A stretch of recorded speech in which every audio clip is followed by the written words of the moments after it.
கிறிஸ்துக்கள் அன்பான தேவனுடைய பிள்ளைகளே, ஆண்டவரும் உலக இரட்சகருமான இயேசு கிறிஸ்து இணையற்ற நாமத்தினால உங்க எல்லாரையும் வாழ்த்தி ஆசீர்வதிக்கிறேன். இந்த நவம்பர் மாதம் 29ஆம் தேதி மங்கள வார்த்தை நிகழ்ச்சி மூலமாக உங்களை பார்க்கறது எனக்கு ரொம்ப சந்தோஷம். கர்த்தர் உங்களை ஆசீர்வதிப்பாராக. சரி, இன்னைக்கு ஒரு நல்ல மங்கள வார்த்தைக்கு உங்களை நான் கூட்டு போக விரும்புகிறேன். சங்கீதம் 103:5. நன்மையினால் உன் வாயை திருப்தி ஆக்குகிறார். நன்மையினால் உன் வாயை திருப்தியாக்குகிறார். நன்மையினால எப்படி வாய் திருப்தி ஆகும் அப்படின்ற ஒரு கொஸ்டின் மார்க்கு இந்த வசனத்தை கேட்குறவங்களுக்கு தோணும். நன்மையினால எப்படி வாய் திருப்தி ஆகும்? உன் வாழ்க்கையில் நன்மை நடந்துச்சுன்னா உன் வாய் சங்கீதம் பாடிக்கிட்டே இருக்கும், ஆண்டவரை துதிச்சுட்டே இருக்கும், நன்றி சொல்லிகிட்டே இருக்கும். இல்லைன்னா நன்மை நடுக்கலை, கெடுதல் நடந்துச்சுன்னா உன் வாய் புலம்பிக்கிட்டே இருக்கும். இதுதான் வித்தியாசம்.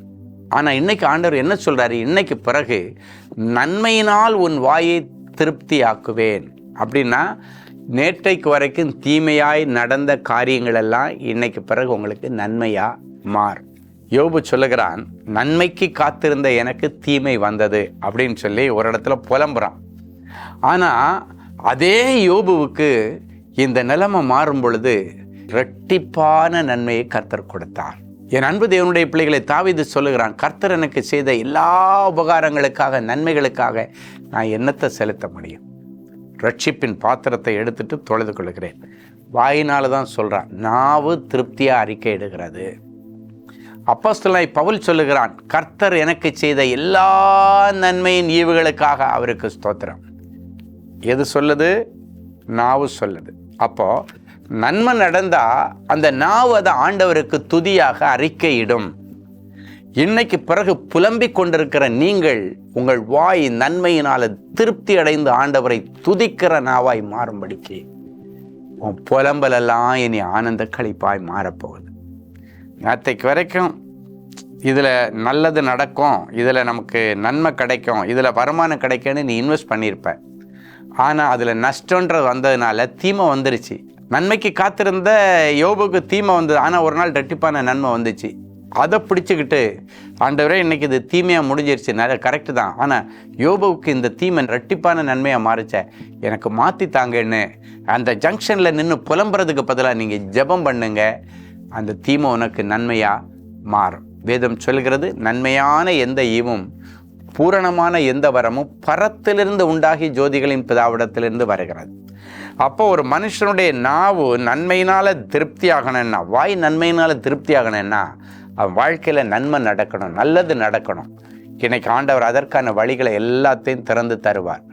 எதெல்லாம் உனக்கு தீமையாக இருந்ததோ அந்த காரியத்தை கர்த்தரிடத்தில் ஒப்பித்து அவர் மேல் நம்பிக்கையாரு, நன்மையாக மாறும். வேலை ஸ்தலத்தில், தொழில் பண்ணுற இடத்துல, ஊழியம் செய்கிற இடத்துல நன்மைக்கு காத்திருந்தவங்களுக்கு தீமை வந்தது உண்மைதான். ஆனாலும் அது ரெட்டிப்பான நன்மையாய் மாறும்படிக்கு இன்னைக்கு பிறகு யோபுவை போல பொறுமையாக காத்திருங்க.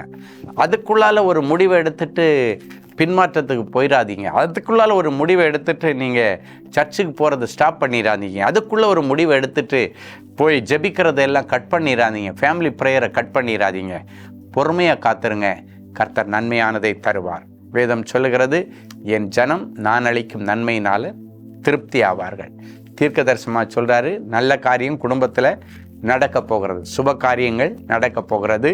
ஆண்டவர் அதற்கான வழிகளை திறந்து தர்றாரு. இந்த வசனத்தை கேட்டுட்டு இருக்கும் பொழுதே உங்கள் வாய் நன்மையினால் திருப்தி அடையத்தக்கதாக நன்மையான காரியங்கள், நல்ல சுப காரியங்கள், நற்செய்திகள் உங்கள் குடும்பத்தில் நிறைய பேசப்படும், நடத்தப்படும். ஒரு நல்ல சாட்சியை கேட்கலாமா? சிஸ்டர் விஜயலட்சுமி, தஞ்சாவூர். நான் 15 வருடங்களாக ஒரு வீட்டில் வீட்டு வேலை செய்து வருகிறேன். அந்த வீட்டில் வைரக்கல் மோதிரம் ஒன்று காணாமல் போய்விட்டது என்று என் மீது காவல்துறையில் புகார் கொடுத்தார்கள். அதன் காரணமாக 3 மாதங்களாக நெருக்கப்பட்ட சூழ்நிலையில் மிகுந்த மன உளைச்சலோடு இருந்தேன். இப்படிப்பட்ட சமயத்தில் சகோதரர் ஸ்டீஃபன் அவர்கள் வழங்கும் தேவ செய்தியை டிவியில் பார்த்தேன். சகோதரர் அவர்கள் ஜெப நேரத்தில் உங்கள் மீது திருட்டு பழி சுமத்தி நீதிமன்றத்தில் தொடரப்பட்ட வழக்கு எல்லாம் முடிவுக்கு வந்து உங்களை நிரபராதி என்ற ஆண்டவர் நிரூபிப்பார், தைரியமாயிருங்கள் என்று சொல்லி ஜெபித்தார். சகோதரர் சொன்ன அந்த வார்த்தையை நான் மிகவும் விசுவாசத்துடன் பிடித்து கொண்டு ஜெபித்தேன். பிறகு அந்த வைரக்கல் மோதிரம் அவர்களுடைய வீட்டுக்குள்ளேயே கிடைத்தது என்று சொல்லி என்னிடம் மன்னிப்பு கேட்டார்கள்.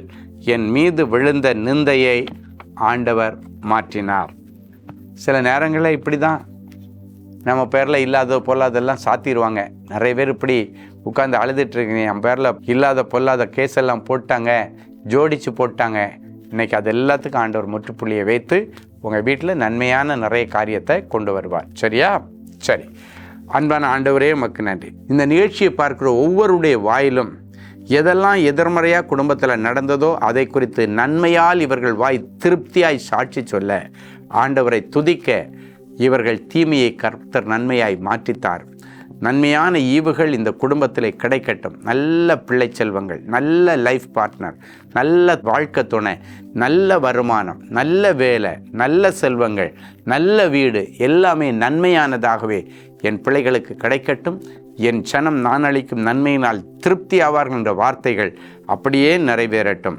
இந்த நாளிலும் பிறந்த நாள் மற்றும் திருமண நாளை நினைவு கூறுகிற பிள்ளைகளை ஒரு விசை கண்ணோக்கி பாரும். உன்னை அதிசயங்களை காண பண்ணுவேன் என்ற மங்கள வார்த்தை இந்த வருஷம் முழுவதும் அவர்களுக்கு பலிக்கட்டும்.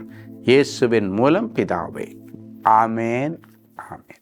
அன்பு தேவனுடைய பிள்ளைகளே, இந்நிகழ்ச்சியின் மூலம் நீங்கள் பெற்றுக்கொண்ட ஆசீர்வாதங்களையும் உங்கள் ஜெப விண்ணப்பங்களையும் அனுப்ப வேண்டிய முகவரி: தேவனின் அன்பு ஊழியங்கள், Vinayak avenue, OMR road, Okkiyam, Thoraipakkam, Chennai 600097. மேலும் 24 மணி நேர ஜெப உதவிக்கு 04424547999 மற்றும் 9941150999 என்ற எண்களுக்கு தொடர்பு கொள்ளுங்கள்.